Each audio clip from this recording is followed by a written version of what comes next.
कई सारे लोग इनसे मिलने आए हैं। यहाँ पर एक मुफ्ती साहब हैं, इनसे बात करके जानना चाहेंगे, क्योंकि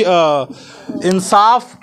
इस्लामिक लॉ के अकॉर्डिंग कहीं ना कहीं इन लोगों के ऊपर भी आता है। क्या इनके साथ नाइंसाफ़ी नहीं हुई?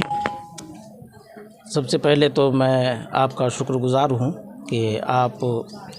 तमाम ख़बरों को बहुत तेज़ी के साथ आप लोगों तक पहुँचा रहे हैं। मैं फ़िरोज़ुल क़ादरी मिसबाही जामिया नबविया रामपुर मधवापुर से हूँ। मैं इदारा शरिया मधुबनी बिहार का मैं नायब सदर हूँ और इस वक्त में मैं इदारा शरिया पटना के नुमाइंदा के तौर पे आपके दरमियान हाज़िर हूँ। सबसे अहम बात यह है कि इनके साथ में जो ज़ालिमाना रवैया हुआ है वो गैर इंसानी सलूक क़तई बर्दाश्त करने के काबिल नहीं है। इनके साथ में जो कुछ भी हुआ और जिस तरह के नफ़रत आमेज़ बातें इनके साथ में की गई है, जो इससे पहले भी आप लोगों ने सुना होगा,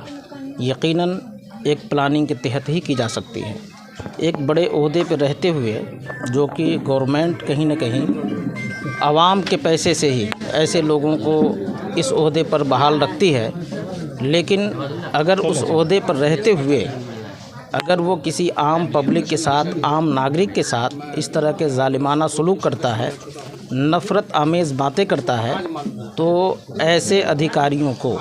चाहे वो डीएसपी हो, चाहे वो किसी भी सतह का अधिकारी हो, जब तक कि उनको नौकरी से बर्खास्त करके उनको हटाया नहीं जाए, जब तक उसके अंदर से मज़हब का जो नफ़रती कीड़ा है जब तक वो ख़त्म ना हो जाए, ऐसे लोगों को कतई गवर्नमेंट को बहाल ही नहीं करना चाहिए। इसलिए हमारी ये अपील है गवर्नमेंट से भी और मधुबनी ज़िला अधीक्षक जो हैं एसपी साहब, उनसे भी, डीएम साहब से भी, जो भी प्रशासनिक लोग हैं उन लोगों से भी, कि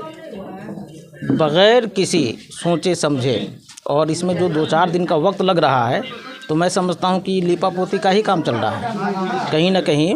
ये प्रशासन की नाकामी भी है और अपनी नाकामी को छुपाने की वो कोशिश भी कर रहे हैं। इसलिए फ़ौरन और तुरंत ऐसे दोषियों पर कार्रवाई होना चाहिए और इनको इंसाफ मिलना चाहिए। और अगर नहीं मिलता है तो फिर हम सारे के सारे लोग, चाहे वो उलमा हो, चाहे वो जो भी तंजीमें हो, मिली तंजीमें हो, समाजी तंजीमें हो, चाहे हमारी आवाम के जो लोग भी, तमाम मुसलमान के साथ तमाम वर्ग के लोग, तमाम कास्ट के लोग, तमाम मज़हब के लोग मिल कर के, और बेनी पट्टी ही नहीं मधुबनी और जहाँ तक जाना पड़े, ऐसे लोगों के ख़िलाफ़ में आंदोलन भी करेंगे और ऐसे लोगों के ख़िलाफ़ में जो कुछ भी करना पड़ेगा करने को तैयार हैं। तो ये एक